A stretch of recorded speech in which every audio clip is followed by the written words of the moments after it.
Ya lo tengo acá conmigo en el piso al doctor Héctor Ojeda de Asimprosasa. Él es el secretario. Gracias por venir, doctor.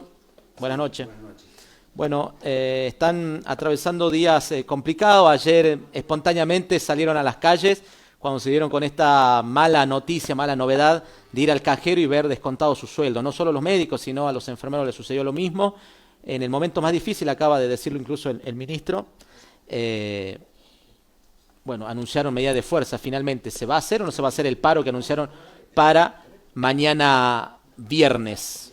Sí, en realidad nosotros mañana cumplimos 2 meses que salimos a la calle por Sí, motivos que lo hemos repetido hasta el hartazgo.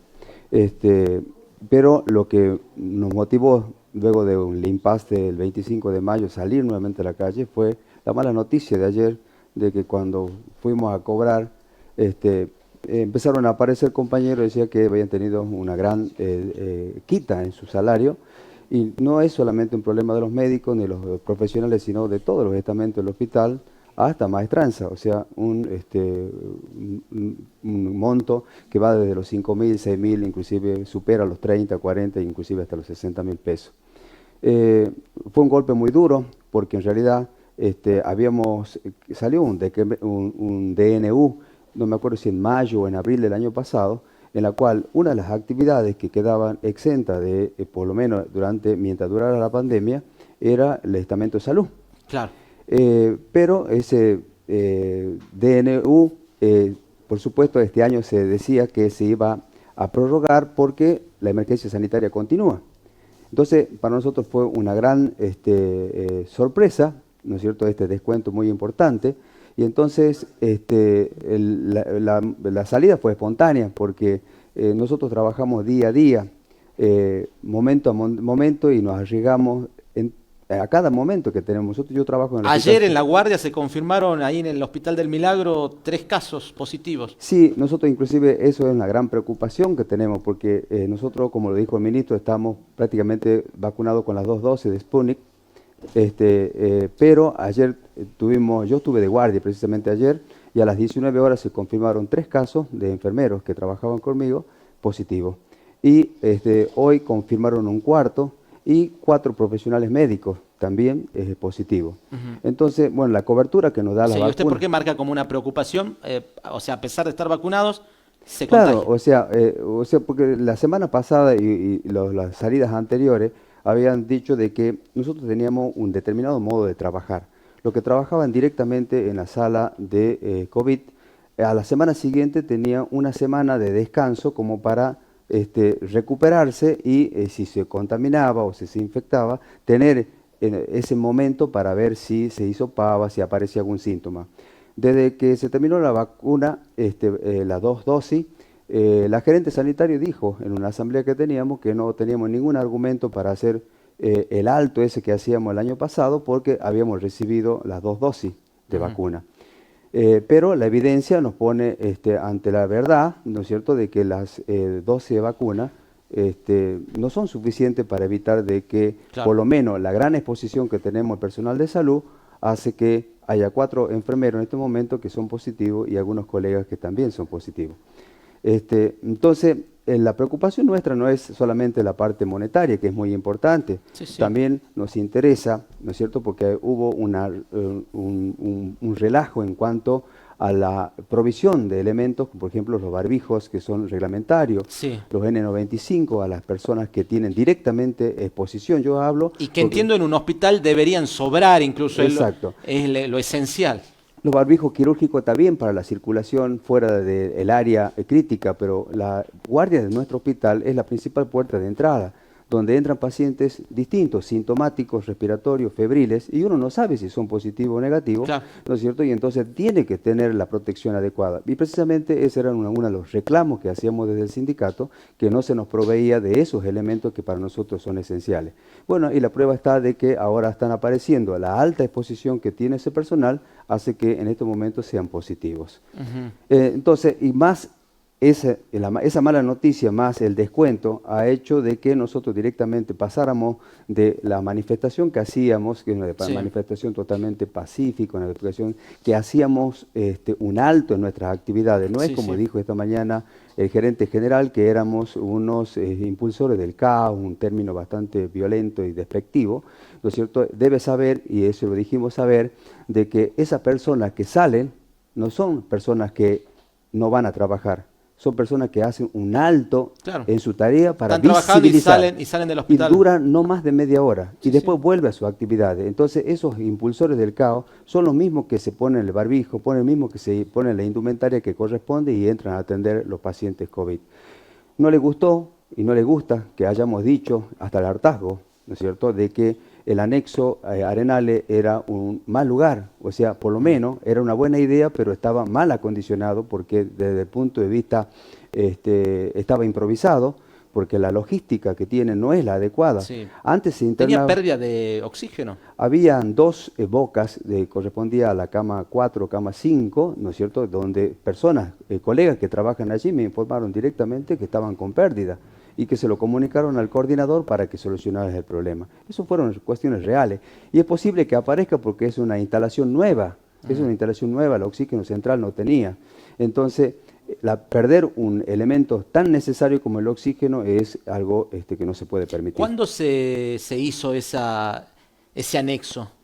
Ahora. No, el año pasado, el 16 de septiembre puntualmente, Mm, en un parte de prensa oficial, el doctor Juan José Esteban salió anunciando las 36 camas, ¿no es sí, cierto?, de la sí. remodelación con 6 infectólogos, todo el equipo de médicos, enfermeros, inclusive bioquímico, instalación de un laboratorio móvil de traslado, inclusive había prometido hasta un tomógrafo.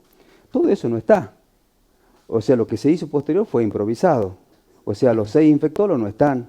Hoy está coordinando, coordinó esta tarea el doctor, un neumonólogo, el doctor Villarroel, hasta creo que enero, febrero, y después se hace cargo el doctor Gallo, porque O sea, realmente... no está todo eso porque no se ha comprado esos equipos y tampoco se ha puesto a ese personal que se ha mencionado en aquel momento el Claro, año lo que pasado. pasa es que estaba acondicionado eso para hacer un servicio geriátrico de internación de abuelos, ¿no es cierto? Se los llevó al hospital y se trató de darle una utilidad a eso.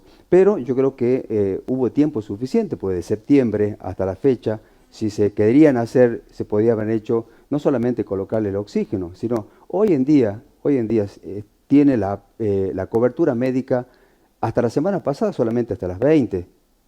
O sea, cubría el coordinador más algunos contratados y 4 o 5 residentes que fueron prácticamente obligados por una resolución ministerial a cumplir tareas allí hasta las 20 horas. A las 20 horas se iba el equipo médico y ellos quedaban solamente a cuidado de enfermería. Y cuando ocurría una descompensación tenía que ir el médico de guardia que está a 4 cuadras, ¿no es cierto?, en Rivadavia y Sarmiento Sí, sí. a evacuar la emergencia.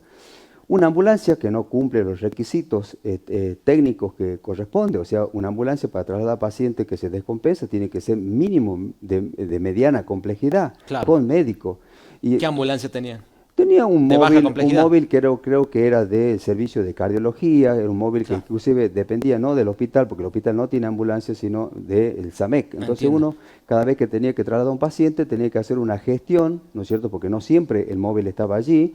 Ahora está un poquito de la lucha nuestra, está un poco más tiempo, y aún así es difícil, porque tiene que ir el médico de la guardia. Uno va a pensar que la guardia del Hospital de Milagro es una guardia multitudinaria, son 3 médicos de guardia en 24 horas. Y ese hospital Es poco. es muy poco, porque tiene que atender, después de que las 13 o 14 horas cuando se van los médicos de planta, tiene que atender toda la demanda interna, los pacientes, porque ese hospital sigue trabajando en otras especialidades, clínicas, Claro. reumatología, cardiología, que también te demandan. Entonces, después de esa hora hay una cobertura interna. Hay que cubrir toda la demanda externa que viene y Sí, sí. las descompensaciones que ocurren en el anexo y actualmente también en la sala de infecciosa A. La sala de infecciosa A se habilitó hace 10 días más o menos con 15 camas también para COVID. Eso ayer se completó. ¿Ya Y están ya está ocupadas? las 15 camas están ocupadas, como está cubierta también llena y cama caliente en la unidad de cuidados críticos. Y también ayer a la tarde cuando yo me fui a las 20 prácticamente quedaban 2 camas en el anexo. O sea, O sea, está casi colapsado. Sí, Maxi. Al doctor, buenas noches. bueno, Lo conocemos mucho del trabajo en la calle, pero me gustaría que para la población salteña en general me cuente cuántos años hace que usted trabaja en salud pública, en qué lugar, cuánto hace que conoce a Juan José Esteban, que debe ser más o menos la misma época, y la pregunta en sí detrás de su trayectoria es si hay profesionales en Salta capaces de afrontar una epidemia desde un Ministerio de Salud, desde un lugar de decisión. Si tenemos verdaderamente profesionales avesados en esta materia para afrontar una situación de este tipo. Sí, yo tengo 30 años en salud pública, estoy a punto ya de cumplir mi parte para jubilarme. El doctor Juan José Esteban lo conozco de hace unos cuantos años, cuando él era dirigente de la interhospitalaria. Él tuvo su paso como dirigente sindical. Y últimamente, bueno, lo conozco de su gestión en el hospital Señor de Milagro, donde llegó como gerente general con el doctor Humacata como secretario de Seguridad, de Salud, y bueno, y su función como ministro. Bueno, independientemente de eso, tenemos un trato respetuoso porque cada uno cumple el rol que debe cumplir. Nuestro rol es solamente una política sindical, ¿no es cierto? Nos preocupamos para que nuestros afiliados, ¿no es cierto?, tengan los recursos necesarios para poder trabajar de la mejor manera, en el mejor ámbito, porque nuestra función es devolver un estado de salud. Aparte, para cuidar y salvar vidas se necesita contar con esos recursos, porque si no, son imprescindibles. La voluntad sola no basta. Claro, la formación del colega, del médico, es muy importante, pero también hay que tener los recursos, claro, ¿no es cierto?, la infraestructura y todos los elementos logísticos adecuados para poder subsanar y recuperar el estado de salud. En esta emergencia sanitaria nadie está preparado 100% porque nos sorprendió. Sí. Lo cierto es que acá en Salta y en el país, ¿no es cierto?, los intensivistas, ¿no es cierto?, que necesitan para recuperar estos pacientes no son muchos. Entonces sí o sí se tiene, ¿no es cierto?, que a muchos colegas que tienen cierta experiencia en terapia, en cuidados intermedios, en clínica, tienen que involucrarse en la lucha, porque es lo que corresponde. Lo que nosotros hemos reclamado muchas veces es que a veces, ¿no es cierto?, se expone a jóvenes colegas a asumir una responsabilidad para la cual aún no están preparados. Entonces, no es cuestión de colocar una matrícula con una responsabilidad para asumir un caso clínico que a lo mejor lo supera, ¿me entiende? Entonces, a veces se da con el caso de que se interna en sala común a pacientes que reúnen criterios de terapia intensiva, de cuidado intermedio. Claro. Entonces, eso es la preocupación para proteger al colega joven para que se forme en forma adecuada y preste el servicio que la comunidad necesita. Bien, le hago la última. Como profesional de la salud, recién arrancó la entrevista diciendo que tienen 4 enfermeros que dieron positivo a COVID ahora en las últimas horas, más médicos que también dieron positivo en el hospital en el que usted está. Fecha de elecciones, agosto, es decir, dentro de muy poco, en pleno pico de la segunda ola. ¿Cómo ve ese panorama, digamos? ¿Qué nos espera a los salteños, teniendo en cuenta que empezamos a vivir días muy difíciles? Yo creo que la emergencia sanitaria, algo que nos supera a todos, la comunidad en general y sobre todo a la gente que trabajamos en salud, nos supera ampliamente. Yo creo que no es momento de pensar en elecciones, ¿no es cierto? Porque yo creo que hay cosas más importantes, prioritarias en estos momentos para destinar dinero, destinar todos los recursos que se necesitan. De hecho, una elección sale 700 millones de pesos y usted me dice que en el hospital no tienen barbijos. Sí, los barbijos están, ¿me entiende? Lo que decimos que los M95, ¿no es cierto?, para las personas que realmente tienen contacto directo, no lo tienen. Bueno, o sea, de hecho, por ejemplo, los enfermeros, ayer yo siempre se los reclamo a la jefa de enfermería, y la prueba está de que ahora hay 4 que son positivos, gente que está vacunada. O sea, eso habla de la gran exposición y que los barbijos quirúrgicos, que a la mayoría le da cierta protección, a nosotros no nos da la protección que necesitamos. Nosotros necesitamos los elementos necesarios para poder trabajar con esos pacientes.